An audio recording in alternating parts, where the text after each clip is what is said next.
I would go into the game and I would find a chain link fence in the bullpen, and like I would take those plyo balls and then I would take a baseball and I would just let it rip like into this chain link fence. And I would do it like 10 times. And everyone, in the pen would look at me like, what's this guy doing? And I'm not kidding. Like, because I would do the sprints, I would do the high knees, I would do the weightlifting, I would do the bands. And like, I never got that real motion. But like when I would just take this ball and just drive it into this chain link fence and like tell my arm like, hey, it's ready to go. Like Yeah. I would get on the mound and I would just feel like my arm was so electric.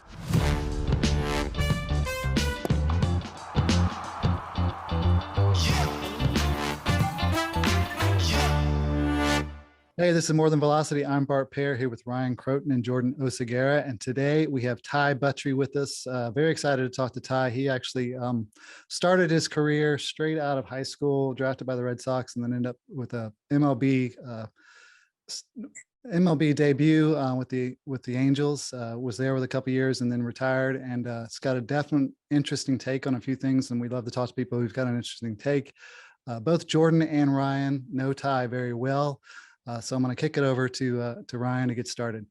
Yeah, I'm just going to preface for our audience that watching Ty work, it's inspiring, and he takes his business very seriously. I got a chance to work with him more on a private basis during COVID, where he came into Arizona, and he's the kind of guy that shows up early. It's funny. A lot of major league players, you put a timeout for when you want to warm them up, and you can count on 15 to 20 minutes being later. And he beat me to the line. He's really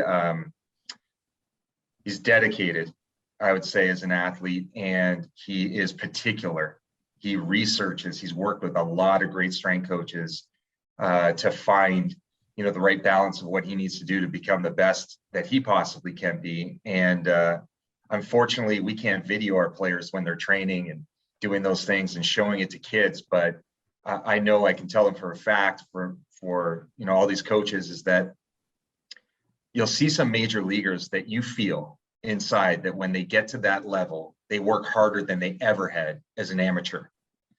And to see that kind of work and to share that, I wish I could, with these young athletes that, are playing video games all day, or they're eating chips every meal, those kinds of things. This would be a wake-up call that there is a lot of work behind the scenes that these guys do.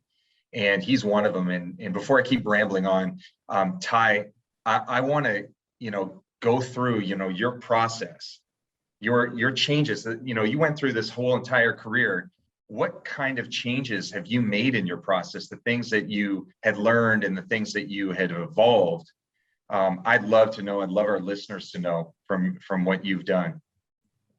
Yeah, I appreciate you guys having me on. Bart, Jordan, Ryan, good seeing you guys.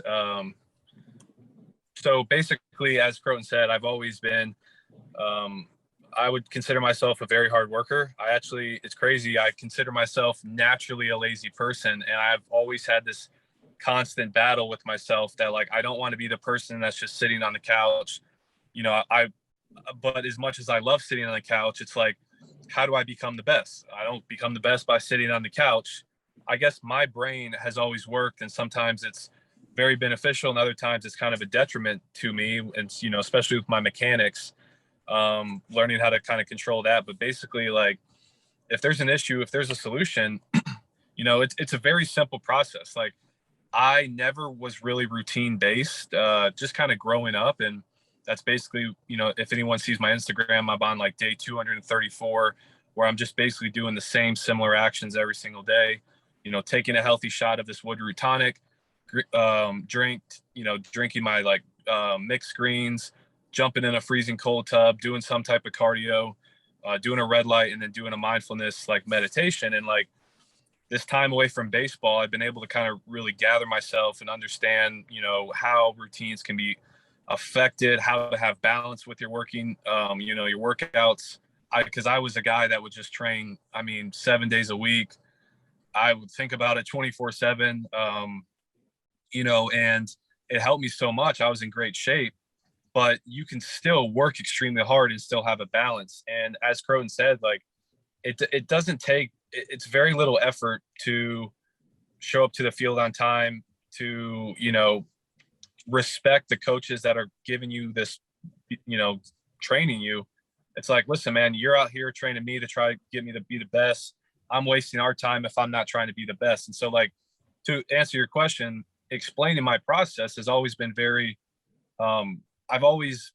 it's always been the same.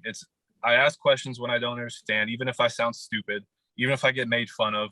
I may not be the smartest guy, but I'm going to continue asking questions until I understand it. And so, for instance, I'm always internally asking myself why. And so my changeup isn't breaking. Okay, well, why is it not, having that drop? Okay, well, maybe I'm not pronated enough. Well, and this may look like overthinking, but like, it's, for me, there's always a solution.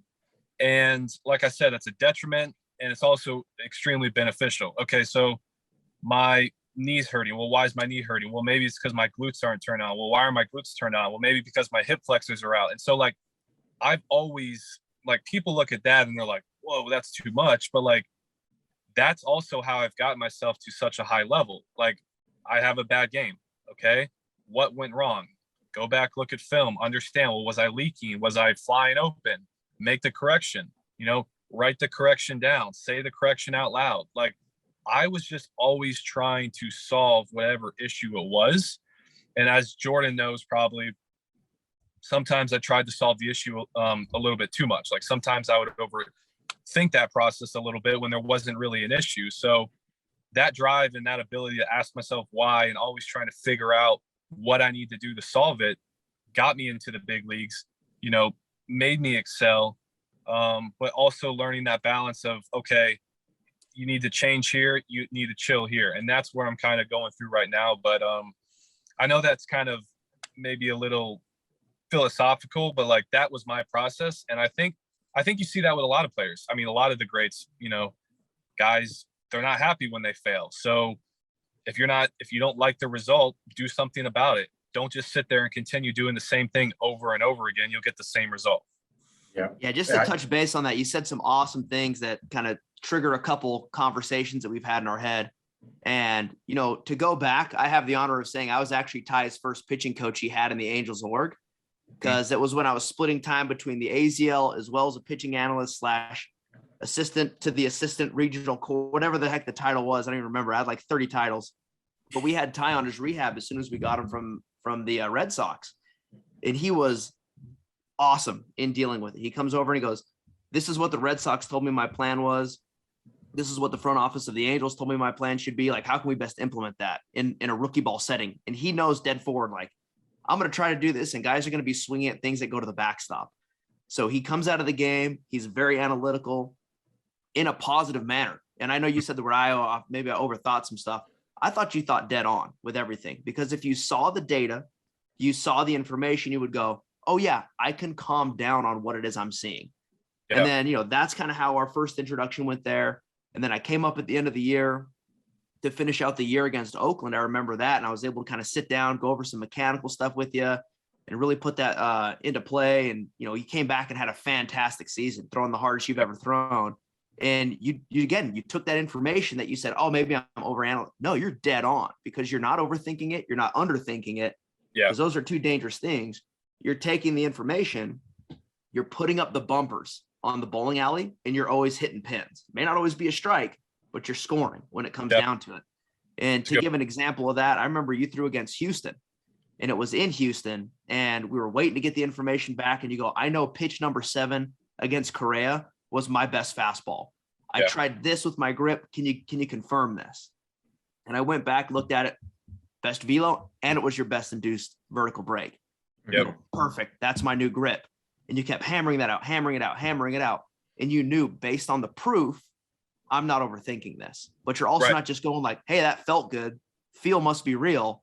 You're using logic and actual data to make sure what you're feeling and what you're actually doing are lining up to put those pieces together. So I know you said you overthought it, but if you don't mind, I just obviously gave people a little more dive into what your process was, and you're not rolling dice.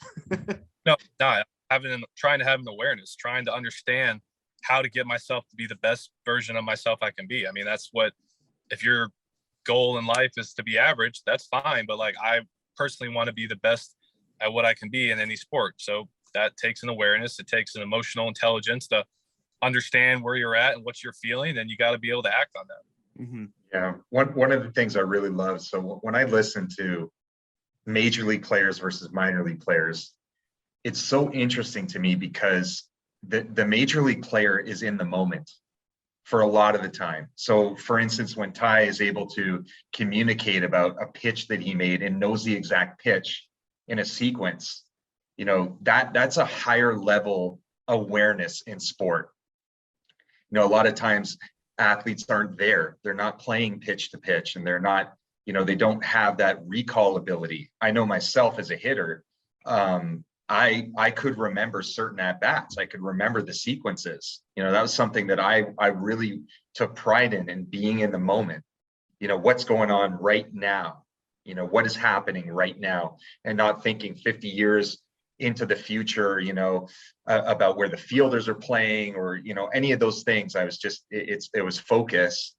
And I try to have the same thing in my work, but, you know, Ty, how do you, during games, I mean, you are in some crucial situations, you know, obviously closing games and in like high leverage situations where the games could change. Like, how did you bring yourself back to as now? a first year big leaguer too? As a first year big leaguer, point that out. How did you do that? I mean, we can't get in your head, and we're not on the field with you. We know your body for sure. That's what we had to know, what it could do, you know, your athletic qualities and what you needed from training. But what were some things that you did to keep yourself in the present? You know, I always was, for me, man, it was always a battle. Like, I would always try to, if the situation, and this is like, I'm not admitting that I was scared or nervous or anything. I just, if the situation was a big stressful situation, I would just try to match my energy and try to go above and beyond it. That's why I felt like in more, you know, loud stadiums, you know, closer games, I thrived off that. I felt like that's a big reason why, not to make an excuse, but I did poorly over the COVID season, was I just tried to match the energy. And now I feel like I can kind of create that own energy from within and like balance it.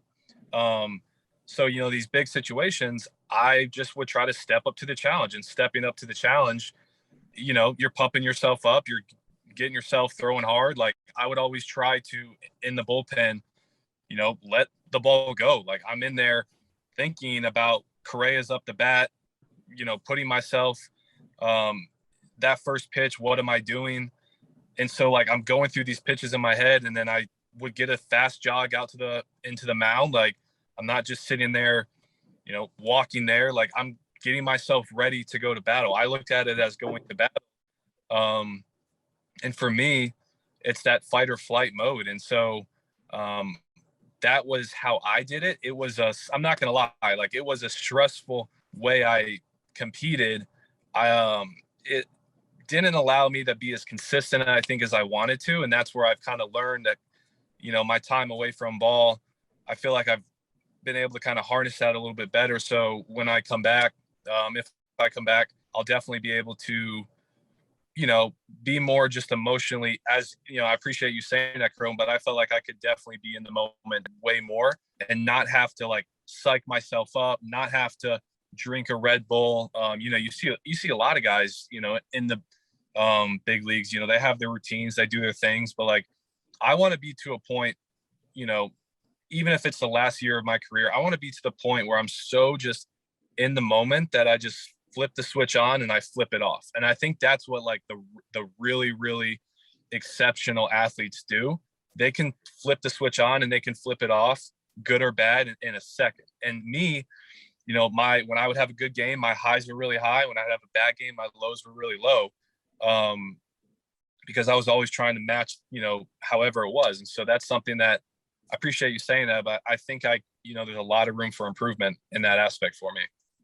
Yeah, and that's insight. That's just learning about you and understanding what makes you tick. And instead of trying to rise to the situation, you're in a sense telling the situation it needs to rise to you, because you're the one setting you're not I'm not good with Bart's got more kids than all of us. So what is it? The barometer? They're the thermos. You're not the thermostat. You're the one actually being the thermostat. You're not the thermometer. There we go. That makes sense. Coin that for me, Bart. You're the guy who coins my strange things. So you're actually setting the temperature instead of just telling everyone what the temperature is. Yep, definitely. 100%. Yeah, it's I mean you're saying some things. I mean, I try to do a little bit of research as you're talking about this.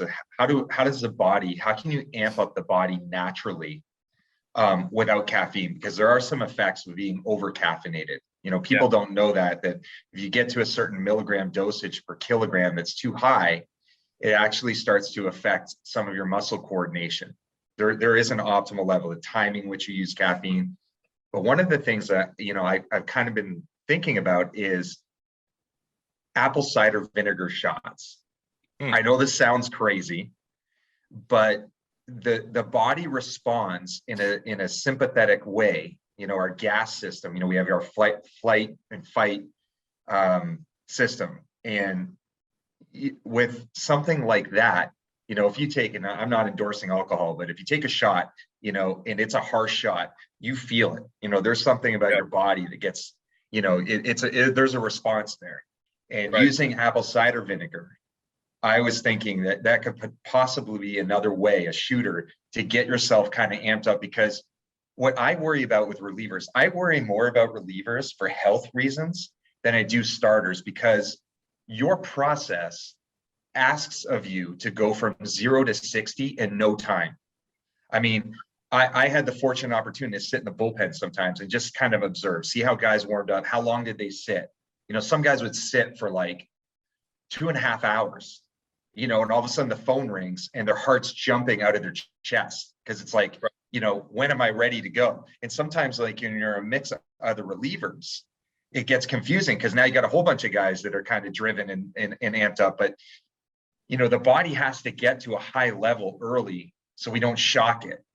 And in relievers too, like I always think about, man, how sometimes you guys are going up 3 days in a row. Like, at what point could there possibly be a fatigue element of this overdrive? And when do you need some type of performance enhancement, naturally, obviously, and legally, to get yourself up? So, like, I mean, kind of talk to me about, and Jordan and our audience and Bart, what happens in a third day as a reliever? I mean, in the minor leagues, usually you're going every other day, especially with our high level prospects. You're making sure that you're kind of giving them a gradual approach. And then maybe in the upper level, like AAA, they start going back to back. But when you got to get ready for a third day, you're going out there. How do you get yourself going? You know what, for me, I actually preferred, physically it was a challenge. I didn't really ever get sore very often. I mean, I took care of my arm really well. I know people have their own opinion on ice. I think icing for me is something that I've been doing it since I was a kid. Knock on wood, I've never had arm issues. And it's just, like I said, that's my routine. I've always stayed on top of my arm care, my shoulder care. And that's, like I said, every person's different, whether you're a heat guy. But, I would, day 2, back-to-back days, I was fine. Day 3 would be a little bit just tight. But like, I preferred, like, I like those day 3s, because, like, talk about going to war and talk about, like, having a battle. Like, I probably threw 3 days back to back, probably 5 to 6 times in my career, maybe a few times more. But, like, the reason why I liked it was the expectation was, like, everyone knows this guy's going up for day 3. Okay. And it's an opportunity to really step up. And like I said, I thrived, just for me, like, I thrived on that energy where, like, people they didn't expect my best game. And it was an opportunity for me to be like, oh no, check this out. This for me, watch this. And so, like, I always had, like, that's talk about the balance. Like, I do feel like, you said you were worried about guys' health, guys' mindset. I think a big contribution to going into, me stepping away from baseball was I was a guy that was just always trying to get that spark or do the little, whatever I could do to get myself ready for that moment that I think I just kind of burnt out a little bit. And that was where my decision kind of came in. I just started really hating the game. Didn't want to do any process. I didn't want to be at the field. And so take for me as a great example of kind of like, not what to do, but like learning to have that balance, learning to use something that's more natural. I mean, obviously caffeine's natural, but like, Red Bulls and, P4 and having to do that, and then being jacked up, taking 150 milligrams of caffeine at 10 o'clock at night, and then having to shut the body off and then get up in the morning. It's just is like, that can't be good for somebody's sanity. But I started actually doing like a cayenne pepper shot, and that was pretty cool. But I definitely will try the apple cider, because that's where I want everything I do when I play, or if I play again, to just be, I want to be that elite level of like, I'm in control 24/7. Like I understand my mechanics. I understand my prep. I understand what needs to go into my body. There's no guessing if my mechanics or if my slider is going to be there today. And that's honestly where I think this routine that I've been doing this time off has been kind of giving me some clarity with all this. So, I mean, that's kind of, there's a lot there, but that's kind of what I got on that. On the cayenne pepper shots, I remember it was like 2019. For whatever reason, you and Justin Anderson told me, yeah, we got to just drink these little cayenne. I said, all right, whatever. And I think my face melted off, Yeah. So these are guys that throw 100 too. Yeah. So. And I'm obviously like really into fitness and nutrition just by looking at me. So I understand what cayenne pepper does. Obviously don't. That's a joke. Obviously, Ryan, don't take it too serious. But it's an experience. Everyone should try it at least once. I'll tell you, man, it's a science. When you think about preparing your body, there's nothing harder than being a reliever. You're never coming into a game where, sometimes if you're going into a game and it's a blowout, you're either ahead or you're behind. That's a little bit less stressful, but you're really counted on when the game is on the line, to make your pitches. You're generally going to be facing, the meat of the order at certain times. So you get to a level of like where Ty was as a closer. I mean, those are critical. Yeah. You don't want those guys on base, and you don't want runs to come in. You're generally in there when there's runners on base. You're not delivering the ball from the full windup. There's no slow points in the delivery. It's, you're on the rubber and you're going, Right. And there's a process there. And there was one thing, I'm a scientist, and the first thing as a coordinator in the entire minor leagues, I would just sit in the bullpen, and the strength coaches that I would come and observe, I'd say, tell them, I want to see how these guys prepare for games. I don't know. I've been in the weight room all day, with the coaches and on the field. And I really gravitated being in the bullpen. It's just so interesting. The guys would go, a lot of guys would sit, and a lot of guys would have very unfocused conversation. It's just really interesting. They talk about anything and everything. And half the time, they're not paying attention to the game until they know, okay, I got to get close. And one of the things I thought about, we called this concept grease the gears. We wanted to have a graded warm-up routine to get the relievers to start moving around. Because one of the elements of movement and, doing small warm-up patterns and utilizing the bullpen, there's a little space in there that you can get your body activated over the course of games, is that one, it gets you mentally in a good place.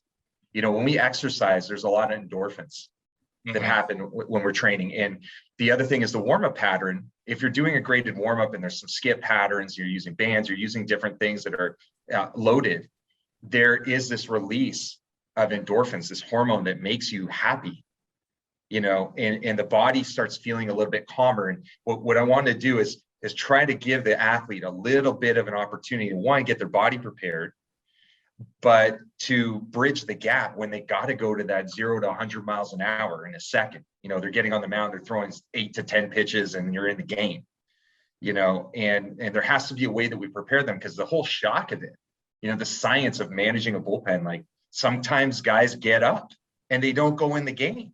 So they're throwing an inning in the bullpen, sometimes and other times that the game changes and it's slow to put them in the game. You got to pace yourself. You got to wait between your throws because you don't want to do too much and you kind of burn out your candle before you go in. And I always thought about, having the right warm-up process. And I remember in the minor leagues, I had the pitchers, our guys, our relievers, within 2 innings that they went out, they had to do sprints while our pitcher was warming up, while our guys were throwing to each other in the field. We had the field, essentially. It didn't look right, but guys were doing skip patterns and sprinting. It was only like 10 to 15 yards. They do a couple of these sets and then they come back, the game would go on, and then they would do their specific warm-up routine into the games. And we saw velocity bumps. Remember, Jordan, I was showing data. I said, I didn't want to do it with every team, but I said, let's do it with this team, the group of 10 to 12 athletes, we had some guys that were going back and forth between starting and relieving. And we saw velocity increases with the way that they warmed up and the way they prepared their bodies for battle. Like, it makes a difference, and the whole key, it was amazing. I want to interject on that, Crow. Yeah, go ahead, man.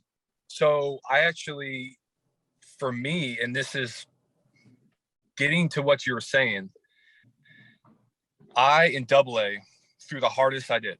I was throwing consistently coming into the game, throwing 98 to 100 pretty much every single time.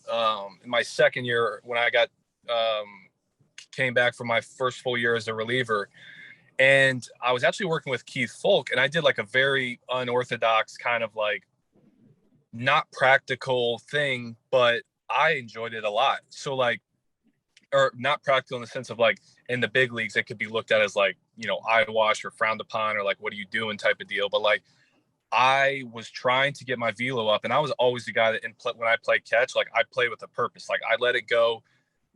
Like I said, I haven't had arm issues. Everyone says save your bullets. I know there's guys in the big leagues that they've thrown hard their whole entire life in catch. I mean, I'm not blowing guys up 50 feet, but like I play catch with a purpose. Even on days like, I'm a little sore. Now, maybe when I get older, maybe I'll be regretting that decision a little bit. But for me, I feel like that was a big part. But like I would go into the game and I would find a chain link fence in the bullpen, and like I would take those plyo balls and then I would take a baseball and I would just let it rip like into this chain link fence. And I would do it like 10 times. And everyone, in the pen would look at me like, what's this guy doing? And I'm not kidding. Like, because I would do the sprints, I would do the high knees, I would do the weightlifting, I would do the bands. And like, I never got that real motion.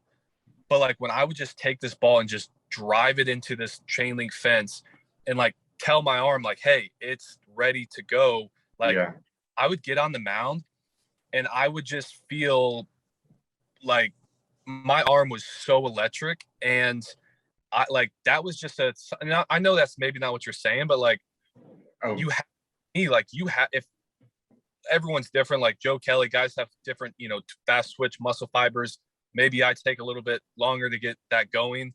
I've always thrown harder kind of my second time out or like something like that. But like for me, if you need that, if you need to get your mind or whatever in that state where you are just, your arm is connected. I don't know how it happens. Everyone's different, but like, I wish I would still do that because that was a way that like, I just was ready to go. Like, and it's a way to kind of get rid of that anxiety and that, I'm tight. I'm a little tired.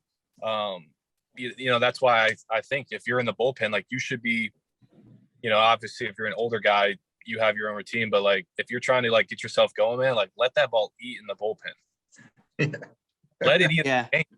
Like let it eat when you get out on that mound. Like I would always, whenever I would like try to just gradually throw it in the game, it's like throw how you're going to throw when that batter's up, because now you're going from throwing 80%, 75% straight to 100%. Some people can do it. Personally, for me, I like to have that full go mentality from the get-go. Yeah. Yeah. The great thing about that is there's players that said, oh, that's eyewash. What is this guy doing? What a clown, And I guarantee you, as soon as they saw your big league debut, they're over there ripping balls into a fence, Right. Exactly. So Ty, in your experience as as an elite level athlete, elite level performer, what technologies do you feel, you really benefited from in your process? Man, technology for me was something when I was drafted in the minor leagues, there really wasn't much tech out there. Physically training, I used the Whoop band for like 5-6 years. Like I had that thing strapped on. I personally, that thing, it's good to know, but like, I know if I worked hard, spitting out the day strain, spitting out the calories, how many things you burn, your sleep patterns, man. Like as a baseball player during the season, it is what it is. Like you're going to be getting in late. You're going to have bad sleep schedules. You can do as much as you want. I use that in sense of for just a training and health purposes. I liked it. It was cool. It kind of was a self-accountability thing. Pitching wise, Lee actually, and I got introduced to tech, like really jumped into it when I was with the Angels. Like that's when they started introducing this stuff. And I was like that old school mindset at first, was like, I don't need this stuff. I don't want it. Like it's going to confuse me. Then I started realizing like, just use it for a tool. Like it's here to help you. It's not like, that's such a stupid old school belief where it's like, I don't need the technology. It's like, if the technology is telling you and it's showing consistency of guys burning out, similar ranges of motion, similar external, internal rotations, certain degrees causes injuries, and there's a pattern, and I have that pattern, like, and oh my gosh, my elbow kind of hurts a little bit. That's something that like I'm going back into baseball. Like I want that information now. I want to try it. I actually went out to Driveline, and I don't know what, like I said, I'm not trying. I want to learn more about the tech.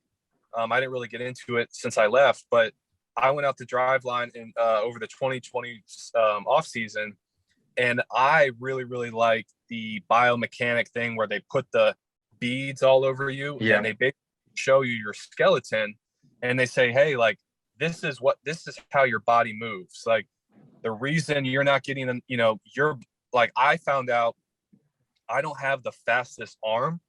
I got a lot of my velocity with me being a big guy, and I got down the rubber really fast for being a big, strong guy. And I actually learned like the heavier I am, that if I can control that weight, I actually will throw a little bit harder. And that goes to like when I was throwing hard in AA, like I was 245. When I was like 95, 97 with the Angels for a couple of years, like I was 236, 238. And as I put on weight, I would throw harder a little bit. And so I learned, I like to see how my body, like there was things I didn't know mechanically that I was doing, that I had, that emotional awareness to think, okay, that feels right. But what you guys were kind of telling me about, like being able to predict and like, see these deficiencies in guys, that's something that like I am all on board. And I think it's going to have a huge impact, because guys are throwing, there's so much training going on, and everyone's like, everybody, young kids are just trying to throw gas, and there has to be like, hey, guys are throwing harder and harder and harder, trying to compete with everyone. Like there has to be a system in place that's able to kind of like tell like what exactly, like you're going down a path you don't need to go. So anything that can save an injury, that can save a guy's, not happen, not have Tommy John happen, not have, impingements, anything, like I'm all for it. And I didn't really have that in the minor leagues, and I started learning about it in the big leagues, honestly. Yeah, that's our mission, man. And we're all about that. We want to save arms and have people perform well. Our mission statement is health, velocity, command. That's what our technology is all about improving. And it's just amazing for you to, speak about that, because it is, it's the future. Guys are going to be throwing harder. We want to ensure that they're throwing safely, because throwing hard, we don't believe should hurt. Right. Hey, Ty, this was awesome. I know you got to run. Listen, we really appreciate it. If you guys like this, definitely subscribe. If you haven't, if you got questions, let us know. Reach out to us on armcare.com or wherever you can. We'll get back to you on that. And once again, like I said, thank you. Enjoyed it.